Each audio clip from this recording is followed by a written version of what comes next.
Shalom. Ya, Tuhan Yesus baik di dalam kehidupan kita. Berapa banyak yang percaya bahwa seperti lagu penyembahan tadi berkata, Tuhan hadir di sini, Dia nyata dalam hidup kita. Boleh katakan amin?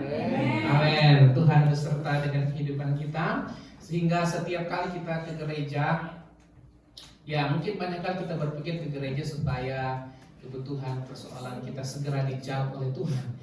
Tetapi itu sebenarnya adalah bonus saja.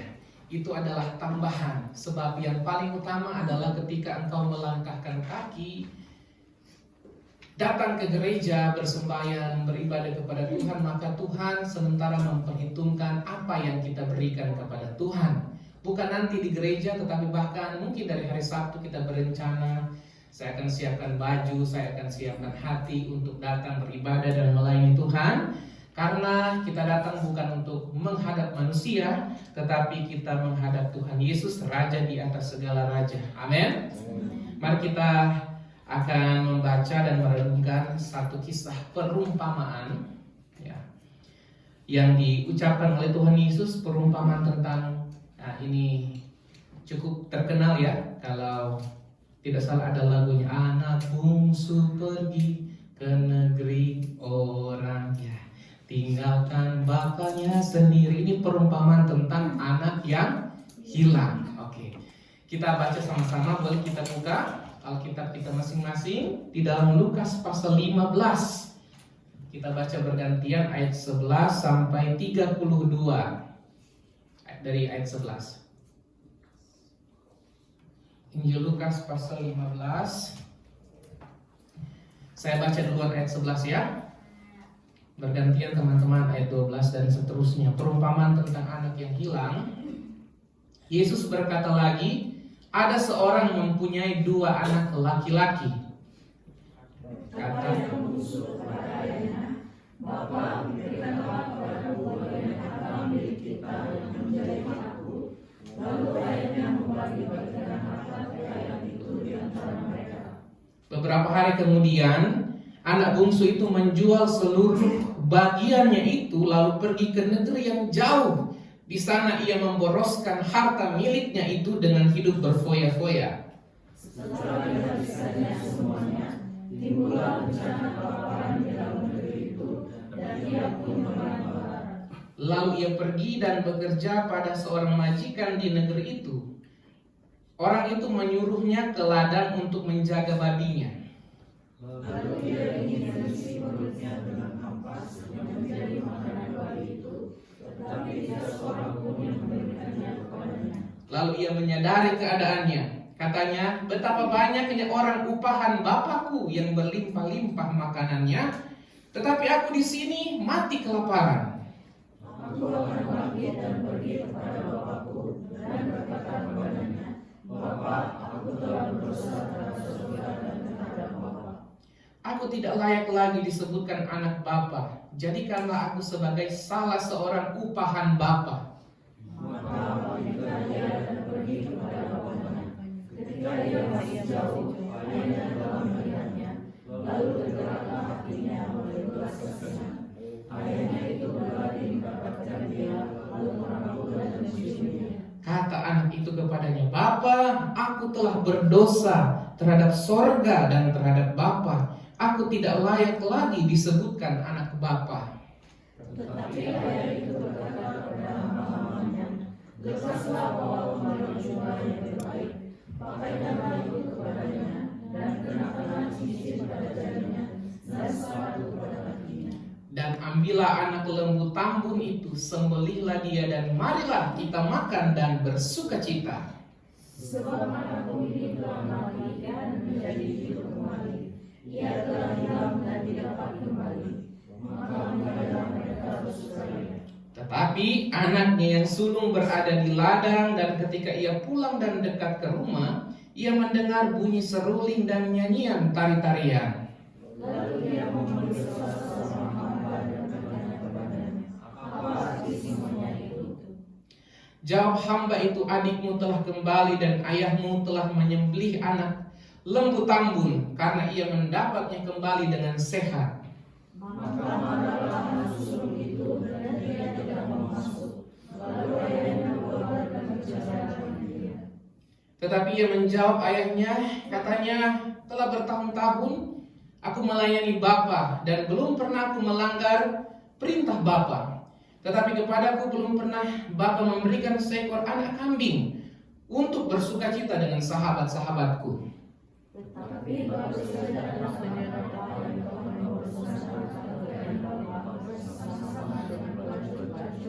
maka Bapa menyembelih anak lembu itu untuk dia. Kata ayahnya kepadanya, anakku, engkau selalu bersama-sama dengan aku dan segala kepunyaanku adalah kepunyaanmu. Bersukacita, adikmu telah mati dan menjadi hidup kembali. Ia telah hilang dan didapat kembali. Amin. Kalau kita baca perumpamaan ini, kira-kira bagaimana? Anda mau menempatkan perasaan sebagai bapak, sebagai anak yang sulung, sebagai anak yang bungsu itu seperti apa? Ini sebenarnya mirip-mirip drama Korea ya. Adakah yang mirip alur ceritanya seperti ini ya? Ibaratnya ada seorang putra mahkota, pewaris tahta kerajaan yang terancam karena adiknya yang hilang kembali lagi, mungkin dengan pasukannya. Tapi itu drama Korea. Ini bukan drama Korea, ini perumpamaan. Yesus banyak kali menyampaikan firman dengan perumpamaan, illustration, dengan cerita supaya mudah dipahami oleh orang-orang.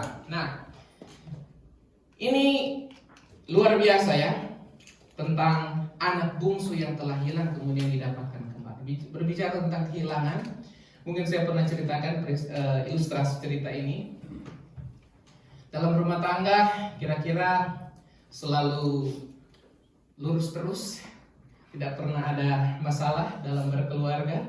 Jangankan berkeluarga dengan sahabat, apakah selalu mulus, smooth, ataukah ada kadang-kala sedikit cekcok? Ya, ya pengalaman saya juga ya. Tapi ini saya ceritakan ilustrasi juga ya, merefleksikan hidup saya. Ada seorang suami dan istri ya, mereka itu saling mencintai, tapi tiba-tiba ada satu kesalahan yang cukup besar mungkin dari suaminya, sehingga biasa kalau laki-laki, kalau suami yang bikin salah, maka ya seperti kiamat ya. Sangat sulit buat seorang istri untuk mungkin memaafkan suaminya. Sehingga sudah 3 hari ini suami dan istri saling mencintai, tapi karena mereka bertengkar, cekcok, si istri biasanya apa kalau bertengkar? Kalau bukan pergi dari rumah, apa? Dia diam. Oh, dia diam. Jadi suaminya aduh diam-diam terus, istri saya, dia sudah rayu, sayangku, pujaan hatiku, tetap dia tutup mulut. Dia rayu dengan aduh aku merindukanmu. Tidak, mungkin bagi istrinya itu terlalu gombal ya, rayuan yang sudah tidak mempan lagi. Cintaku tidak mau dia dengar ya.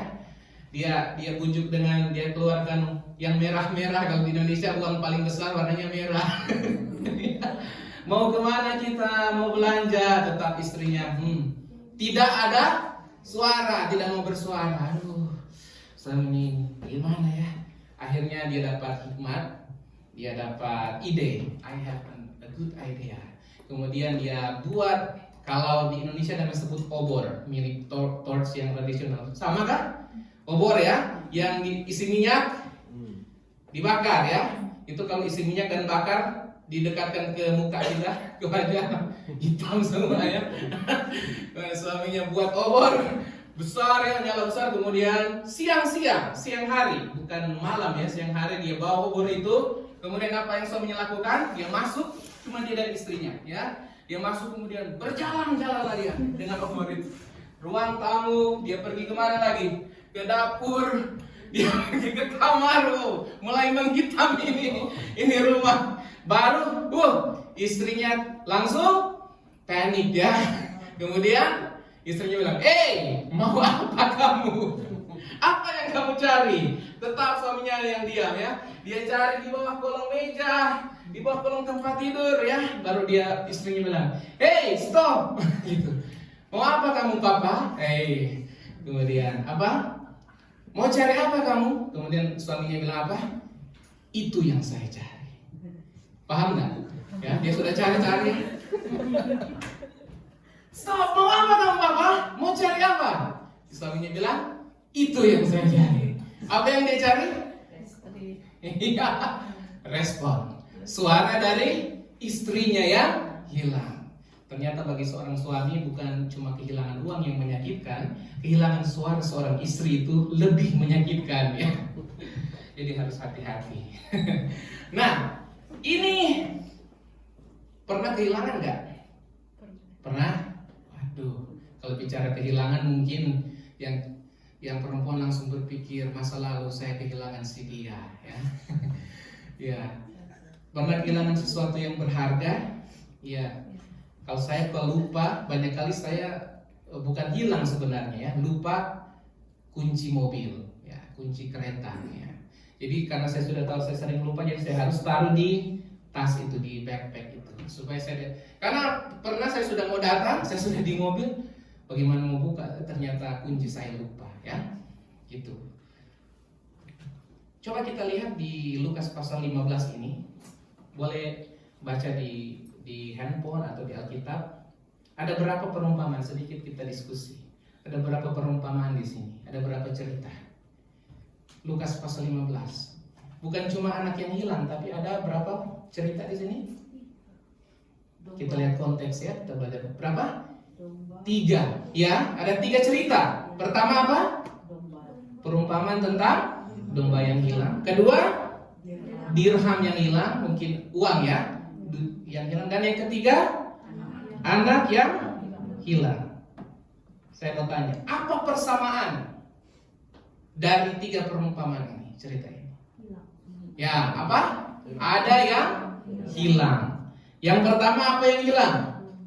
Domba yang hilang. Yang kedua, dirham yang hilang. Dan yang ketiga adalah anak yang hilang. Jadi sama-sama ada yang hilang. Jadi bukan cuma kita yang pernah merasakan kehilangan, bukan cuma si bapak tadi yang pernah kehilangan suara istrinya, tapi ternyata Tuhan juga sementara merasakan hal yang sama. Dia atau Allah Bapa kita, dia merasakan kehilangan. Dimulai dari mana kira-kira? Kehilangan yang terbesar itu dari sudut pandang perspektif Tuhan. Terlompat ke sebelumnya, di kitab paling pertama apa? Kitab Kejadian. Iya, pasal 3. Apa yang terhilang? Ya, Adam dan Hawa ya, manusia yang dia ciptakan sebenarnya serupa dan segambar dengan dirinya, dengan Allah, imago Dei ya, serupa dan segambar dengan Tuhan. Jadi sebenarnya kalau kita saling lihat satu dengan yang lain, tidak ada yang mau lihat kita sambil marah-marah sebetulnya ya, karena kita ada gambar Tuhan. Tapi karena kita sudah terhilang karena dosa, maka kita lihat sajamling kita yang ganteng, tapi kalau suaranya tidak ganteng, itu akan menyakiti hati kita. Ya, sajaminnya tinggi besar, ganteng, tapi suaranya banyak kali mungkin menyakiti hati kita. Ya. Tuhan kehilangan kita sebetulnya. Di Roma dikatakan, Roma pasal 3, karena semua orang telah berbuat dosa dan telah kehilangan kemuliaan Allah. Nah, kemuliaan inilah yang hilang. Dan tujuan keselamatan, tujuan Allah mau menyelamatkan kita dengan mengutus Yesus Kristus, anaknya yang tunggal, ialah untuk memulihkan gambar Tuhan yang rusak ini. Sehingga perumpamaan tentang anak yang hilang ini, supaya para murid orang Israel dan termasuk kita bisa memahami bahwa dari sudut pandang Tuhan, kita bukanlah hamba yang hilang. Kita bukan orang lain yang hilang. Tapi saya dan saudara adalah anak yang terhilang. Kalau hari-hari ini engkau merasa bahwa mungkin di keluarga engkau tidak dianggap lagi, gitu. Mungkin ada yang menganggap engkau bukan saudaraku lagi, kamu bukan anakku lagi, kamu bukan sahabatku lagi, kamu itu payah gitu, tidak usah bergaul dengan kamu. Mungkin masa lalu menyakiti dan melukai hati kita. Tapi melalui perumpamaan ini menjelaskan bahwa bagi dunia mungkin kita tidak berharga, kita hina, tetapi di hadapan Allah, saya dan saudara adalah berharga karena kita adalah anak-anak Tuhan. Amin. dan kita layak menerima anugerah daripada Tuhan. Kita kembali ke perumpamaan tentang anak yang hilang. Karena saya mau tanya lagi, dalam perumpamaan ini menurut teman-teman jemaat sekalian, siapa yang terhilang di sini? Yuk, yang kita sudah baca sama-sama. Ada tiga tokoh utama sini ya, 3 peran utama dalam cerita. Ada bapak, anak sulung, sama kita baca ya, anak sulung, anak yang pertama, dan anak bungsu. Mana menurut teman-teman jemaat, siapa yang terhilang di sini? Anak bungsu yang terhilang. Betul? Dia terhilang karena apa? Kita sudah baca. Belum waktunya dia ambil dia punya harta. Ya. Sotabol apa? Sebenarnya lagu bilang sotabola bale di dunia. Ya, lagu timur ya. Belum waktunya dia punya papa mau kasih warisan. Papa, saya cuma diam-diam di rumah, saya mau merantau. Saya iri melihat teman-teman emsong ya, mereka itu jauh-jauh. Contoh saja, hebat sekali mereka merantau sampai di Emsong, sampai di Korea. Saya juga mau merantau. Ini anak perantauan juga, ini anak bungsu, ya, anak perantauan juga dia. Mungkin mirip dengan kita ya, anak perantauan. Papa kasih bagian saya.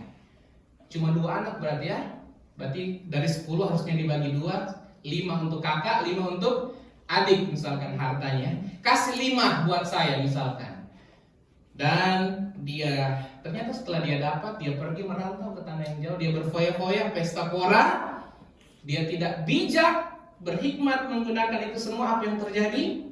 Harta miliknya hilang, habis, dan dia harus menjadi hamba, bekerja menjadi pemberi makan itu buat pigs ya. Akhirnya dia jadi hamba, padahal dia sebenarnya adalah anak seorang bos gitu. Betul, anak bungsu yang terhilang ya, kita tahu konteksnya. Tapi sebenarnya kalau kita baca lebih dalam lagi, yang terhilang di sini bukan cuma anak bungsu. Siapa? Ada yang terhilang juga di sini, tetapi tidak kentara. Dia mungkin masih ada di rumah Bapa. Dia itu yang paling kelihatan setia mendampingi bapaknya. Bahkan pada waktu anak bungsu pulang, dia tidak lagi tidur, dia tidak lagi makan tidur, tidak, dia ada di ladang, lagi kerja di farm mungkin ya. Hebat. Dia ada, secara fisik ada. Tetapi saya menginterpretasikan di sini adalah dia juga terhilang. Siapa dia? Anak sulung. Apakah teman-teman memahami maksud saya? Fisiknya ada, dia pergi ke gereja, kelihatan melayani misalkan, kelihatan memberi, kelihatan berkhotbah, kelihatan berdoa misalkan.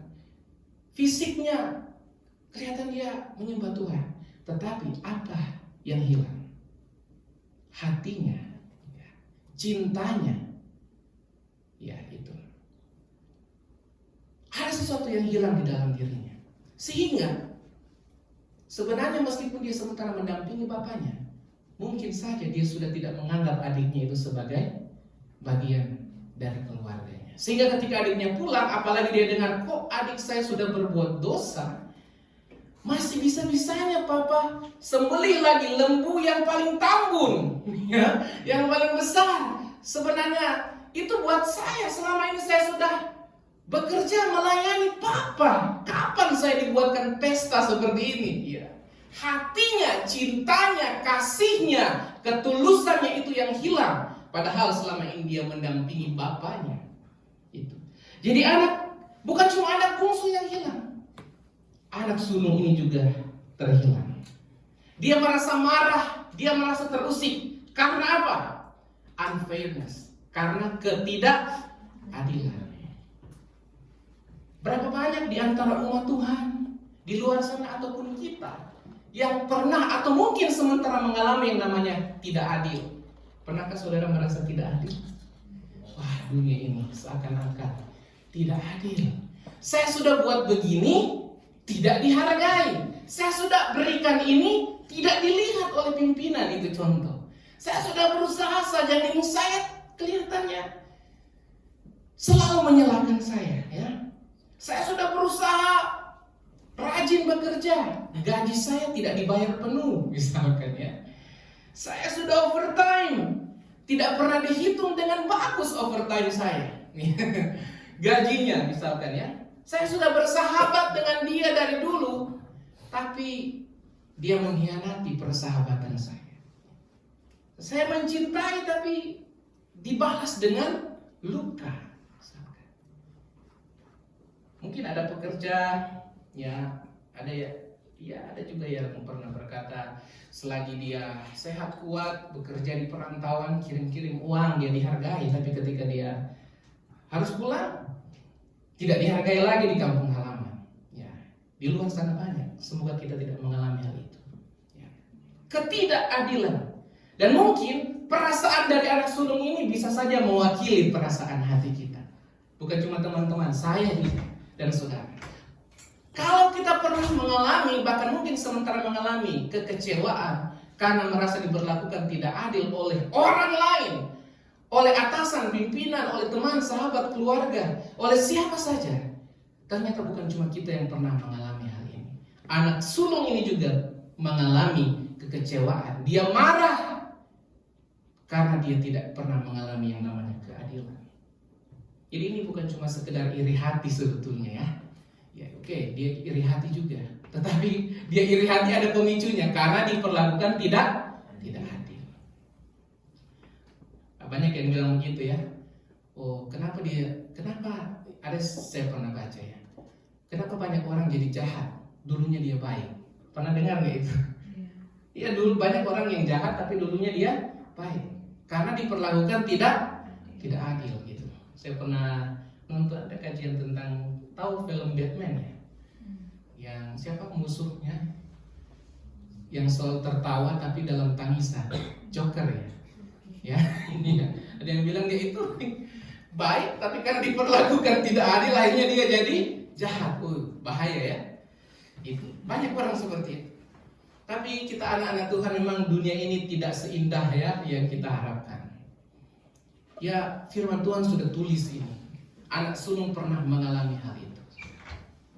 Tapi kita melihat di sini bahwa Bapa yang dalam cerita ini dia rindu supaya hubungan yang rusak itu pulih kembali.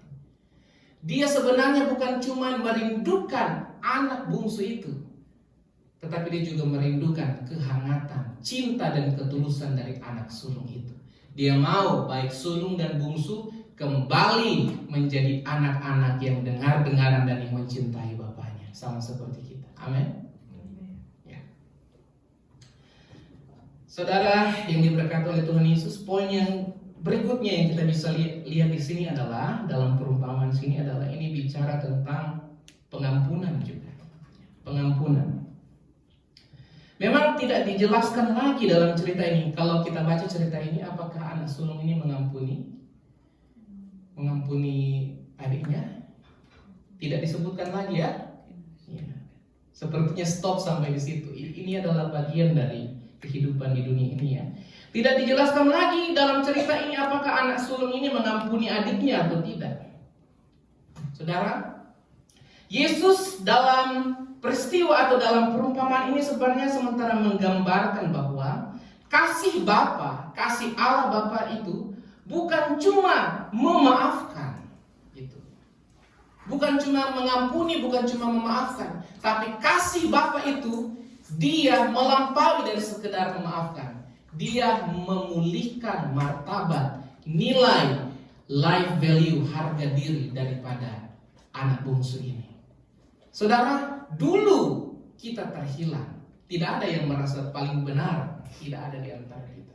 Tapi saat ini kalau kita sementara mendengar firman Tuhan, dengarkan baik-baik bahwa firman Tuhan ini bukan cuma untuk anak bungsu dan anak sulung, tapi ini juga buat saya dan saudara. Amin.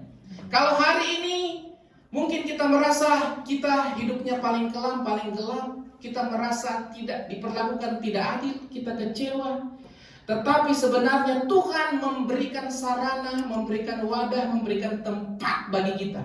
Ketahuilah bahwa di hadapan Tuhan selalu ada tempat bagi kita untuk datang bertobat, Selalu ada tempat bagi kita, selalu ada space yang Tuhan sediakan ketika kita mau menyatakan pengampunan di hadapan Tuhan. Anak sulung memang hebat, dia bertahan dalam kesetiaan. Tetapi anak bungsu ini, meskipun dia pernah melakukan dosa, ya, mencemarkan nama baik bapaknya, tapi pada saat dia ada di titik terendah melakukan kejahatan dan dosa, apa yang terjadi? Dia sadar. Dia pikir, wah, di sini saya cuma jadi hamba, tetapi di rumah Bapa saya bisa menikmati kembali kasih sayang. Sehingga dia bilang, saya mau kembali. Mungkin tidak perlu diterima lagi sebagai seorang anak, sebagai hamba saja itu lebih dari cukup.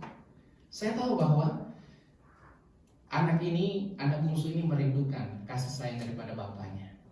Bukan cuma sekedar makanan. Mungkin ada yang bilang supaya dia bisa makan, betul? Dia tidak bisa makan lagi makanan babi, ya?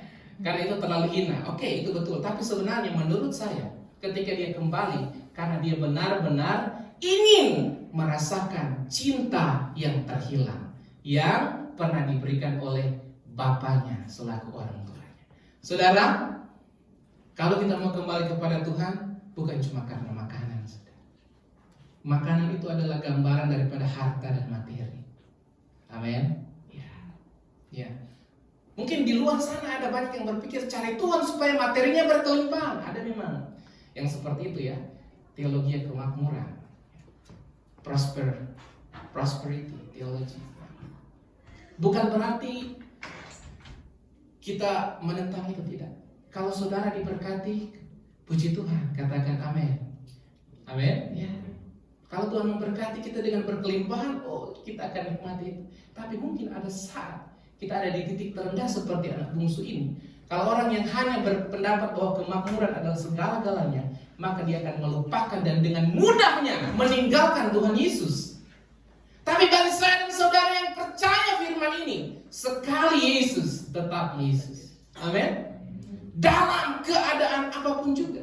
Paulus pernah berkata, ya, kekurangan, ya, dalam ketelanjangan, dalam siksaan sekalipun, dia tidak pernah mau meninggalkan Kristus. Ini memang tidak mudah, ya, untuk mengucapkan. Oh, saya mencintaimu. Hujan apa kalau biasa kalau kata-kata yang diucapkan oleh saya sudah agak lupa karena sudah lama meninggal. Hujan batu, hujan api sekalipun, kalau saya sudah janji hari Sabtu saya pergi ke rumahmu, saya akan pergi. Pas hari Senin pacarnya telepon, kenapa kamu tidak datang hari Sabtu? Kalau di Indonesia kami sebut malam minggu. Kamu bilang hujan batu, hujan panah, hujan apa sekalipun kamu lewati. Hari Sabtu, kenapa kamu tidak datang?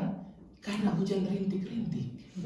Hah? Kenapa kamu tidak hujan rintik-rintik? Saya kan tidak sebut hujan rintik-rintik.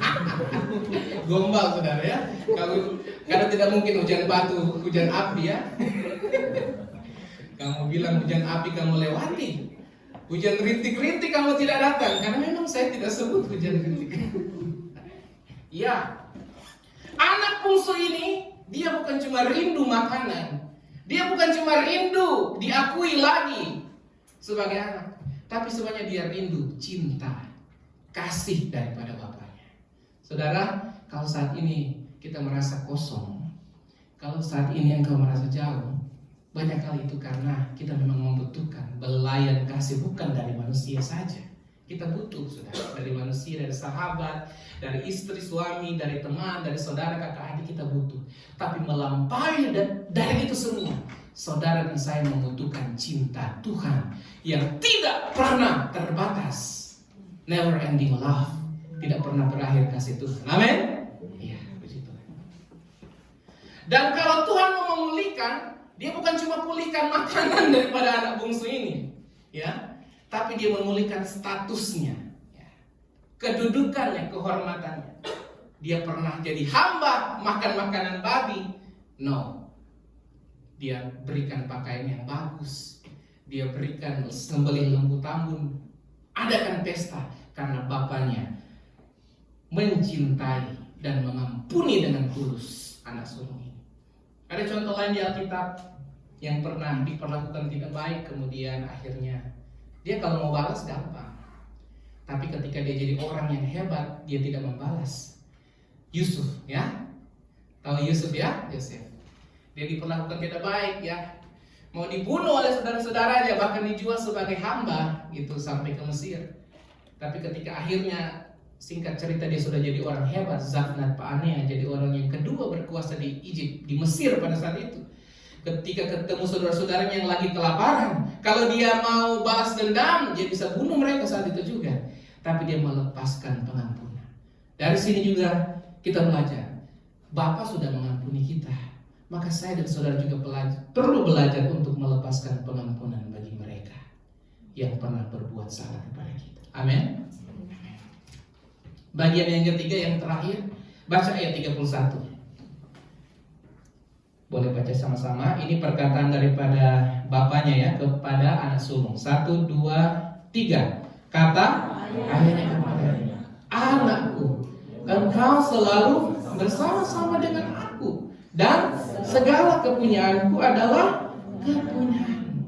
Ini yang tidak diketahui oleh anak sulung. Ya, apa yang tidak diketahui oleh anak sulung? Bapaknya jujur bilang, hei, tidak usah marah kok. Ya. Anak bungsu, adikmu itu terhilang. Saya ampuni dia. Seharusnya kau sayang dia sebagai adikmu. Bukan dia mau kudeta, ya mau ambil posisimu. Tidak. Ini sebenarnya perkataan yang luar biasa dari kata bapaknya. Segala kepunyaanku adalah milikmu. Sebenarnya selama ini di tengah perjuangan, penderitaan, tidak pernah dibuatkan pesta bagi anak sulung ini ya. Dia bekerja keras, tidak pernah diberikan gaji lebih mungkin ya. Sehingga di akhirnya iri hati, dia marah. Padahal bapaknya bilang, hei, jangan kau marah. Selama ini sebenarnya apa semua yang kumiliki adalah milikmu. Saudara, berkat Tuhan banyak kali itu sudah tersedia, tapi banyak kali kita tidak pernah sadar dan belum pernah melihatnya. Amin. Di luar sana orang bekerja karena mereka memang belum pernah melihat berkat itu. Tapi bagi kita anak Tuhan, berkat jasmani puji Tuhan, tapi melampaui berkat jasmani itu ada berkat rohani, yaitu keselamatan yang kekal. Amin. Kalau saat ini kita sementara bekerja sangat susah, silakan mungkin bisa refleksi dengan diri sendiri. Saat ini saudara, saya ada di posisi mana? Anak bungsu atau anak sulung? Ya, tidak perlu kita saling menjudge ya. Bertanya dalam hati kita. Mungkin kalau saya berpikir saya anak bungsu atau anak sulung, bisa juga anak sulung. Ada saat kita merasa seperti anak sulung. Saya sudah buat ini itu tidak pernah dihargai. Padahal firman Tuhan datang saat ini. Ada banyak kali kita berbuat sesuatu, kita bekerja, kita mau dihargai, tapi sebenarnya Tuhan sudah menghargai kita jauh sebelum kita mau dihargai oleh orang lain. Amin. Bekerjalah selagi hari siang, karena semua berkat bukan urusan kita. Semua berkat itu adalah milik Tuhan. Amin. Kerjakan bagianku, kerjakan bagianmu, dan Allah di surga akan mengerjakan bagiannya yang terbaik buat saya dan saudara. Amin. Mari kita berdoa. Terima kasih Pak.